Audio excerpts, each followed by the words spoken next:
SB 161 is not a surprise to many of you. You may remember this from last year. It received bipartisan support, made it out of this committee, out of Health Committee, and got hung up elsewhere for other reasons besides the merit of its policy.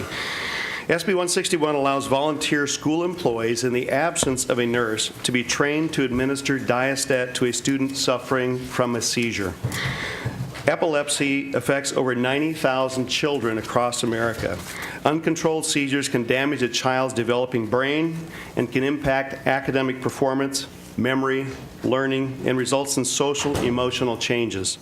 Luckily, there is an emergency medication that can be administered in the event of a seizure. Diastat is an FDA-approved emergency medication that is safe and effective, specifically designed to be administered by people without medical training. This medication was not designed for nurses or doctors. It was designed for moms, dads, brothers, sisters, school employees, and other lay people, and the FDA approved it for that purpose. Diastat's administered during a very time-sensitive emergency. There really is no other option to help a child during a seizure. Schools can call 911, but children begin experiencing brain damage within just minutes, and waiting any longer can result in death.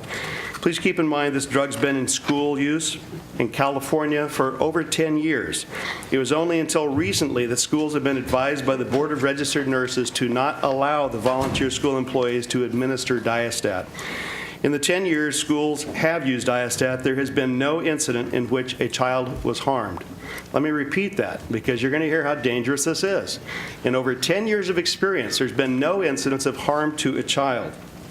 Indeed, the real danger is in not allowing the drug to be used. That's where the risk is involved. And these seizures are dangerous. There's a great deal of support for this bill. To date, 6 newspapers have endorsed. I know they don't vote in this committee, but they do at least develop the collective consciousness of its readership. Last year, the same legislation received from 2 committees, I said, ultimately held in appropriations. I think we've all seen similar fates on bills.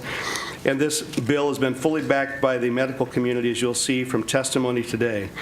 Last year, I received hundreds of letters, mostly parents, in support of allowing volunteer employees to use Diastat in schools.